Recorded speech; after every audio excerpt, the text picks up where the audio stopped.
Hi friends, ಎಲ್ರಿಗೂ ನಮಸ್ಕಾರ. K Sushma Rao ಅಥವಾ ಸುಷ್ಮಾ ಕೆ ರಾವ್ ಇವರನ್ನು ನೀವು ನೋಡೇ ಇರ್ತೀರ. ಇವರು ಮೊದಲು ಒಂದು ಟಿ ವಿ ಪ್ರೋಗ್ರಾಮ್ಗಳಲ್ಲಿ ಏನು ಆ್ಯಂಕರಿಂಗ್ ಆಗಿ ಮಾಡ್ತಾಯಿದ್ರು.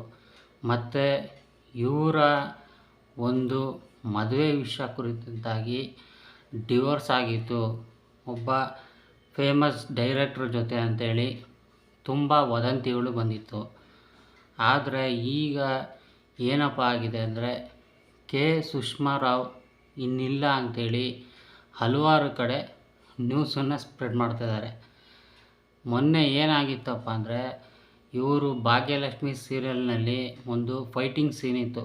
ಆ ಸೀನಲ್ಲಿ ಇವರು ತಲೆಗೆ ಹೊಡೆಯೋವಂಥ ಸೀನಲ್ಲಿ ತಲೆಗೆ ಏಟು ಬಿದ್ದಿತ್ತು ಅಂಥೇಳಿ ಸ್ವಲ್ಪ ಏಟು ಬಿದ್ದಿತ್ತು. ಅದನ್ನು ಇನ್ಸ್ಟಾಗ್ರಾಮಲ್ಲಿ ಹಾಕಿದ್ರು. ಆ ಒಂದು ವಿಡಿಯೋ ವೈರಲ್ ಆಗಿತ್ತು. ಆದರೆ ಕೆಲವರು ಇದನ್ನೇ ಇಟ್ಕೊಂಡ್ಬಿಟ್ಟು ಸುಷ್ಮಾ ರಾವ್ ಭಾಗ್ಯಲಕ್ಷ್ಮಿ ನಟಿ ಇನ್ನಿಲ್ಲ ಅಂಥೇಳಿ ಸ್ಪ್ರೆಡ್ ಮಾಡ್ತಿದ್ದಾರೆ.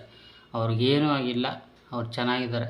ನೋಡಿ, ಜನ ಇಂಥದಕ್ಕೆಲ್ಲ ಸಪೋರ್ಟ್ ಮಾಡ್ತಾರೆ, ವ್ಯೂಸ್ ಕೊಡ್ತಾರೆ, ಸಬ್ಸ್ಕ್ರೈಬ್ ಮಾಡ್ತಾರೆ. ಆದರೆ ಕರೆಕ್ಟಾಗಿ ಹೇಳೋದಕ್ಕೆ ಯಾರೂ ಸಪೋರ್ಟ್ ಮಾಡಲ್ಲ.